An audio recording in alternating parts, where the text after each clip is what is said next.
Joining us now is Karl Rove, former White House Deputy Chief of Staff and Fox News contributor. Karl, good morning to you. I know you were listening to the president there as the G7 wraps in France. Your thoughts as you listened on to the president making a lot of news there? Yeah. Look, big news on two issues, China and Iran. We've talked a little bit earlier about on China. The president wants a good deal, thinks that the Chinese want a good deal. I thought one of the overlooked points, and it's very important, is Macron's statements on intellectual property in the WTO. He was basically saying to the president, we hear your concerns.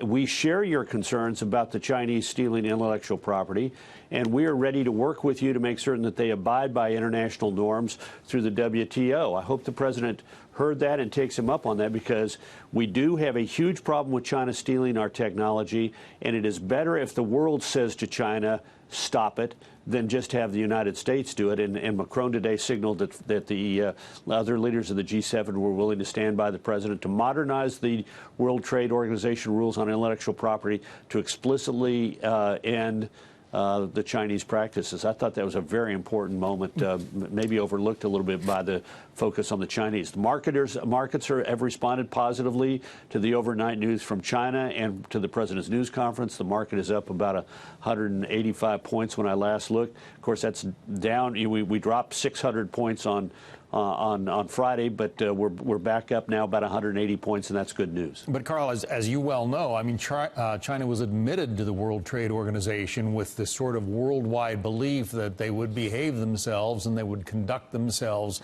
like other nations in the world do, and they have not done that. So what would this, new pressure from President Trump, President Macron, how would that accomplish that? Well, first of all, the rules that the WTO has in place were developed in the early 1990s when intellectual property and technology were not the centerpiece.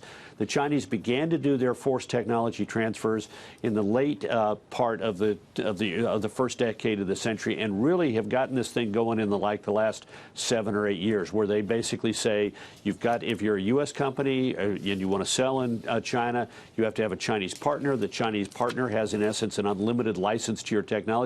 If you want to sell to the Chinese government, then you have to have the plant in China and you have to share your manufacturing processes.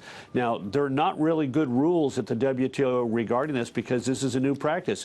But everybody, do you think the Germans, do you think the Brits, do you think the Italians, do you think that the French love having their technology stolen? No, it's happening to them just like it's happening to us. And it is better, having gotten them in the WTO, to basically say, okay, it is time for two things to happen. One is for us to modernize our rules on intellectual property, which is exactly what Macron said, and stop you from doing this. And second of all, to treat you. The other thing was we brought China in as a, quote, developing country. Well, they're no longer a developing country. They should no longer be given the sort of leeway that a developing country has to be more protectionist in their policies. They ought to be treated as a major economic power, just like every member of the G7 is. And again, I got the sense today from Macron, he explicitly said on intellectual property, and there's a strong hint that, we need, this is one of the two biggest economies in the world. We need to treat you as such. It's interesting. Charles Payne from FBN was sitting with us when Macron said that. He thought the same thing. That's huge to hear him say that. Just want to finish off with Russia, Vladimir Putin, the comments that we just heard from President Trump on that. He was asked about inviting Vladimir Putin back to the summit next year, and of course the United States will be hosting the summit. The president responded, I would certainly invite him, but suggested that he may not attend. So certainly those comments will be spread around the world. The G7 tossed, the G8 tossed him out and made themselves into the G7 because he violated international norms and invaded his neighbor and stole territory. Now, granted, it's a problem. I hear the president when he says, we were talking about a lot of things that concerned Russia and they weren't here, and now we're going to have to talk to them outside our club, if you will, of G7.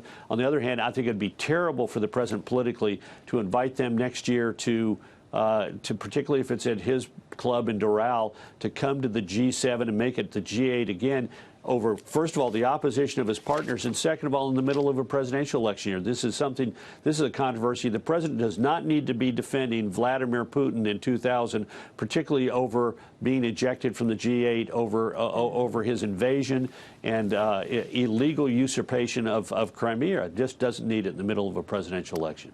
All right, Karl Rove, thank you.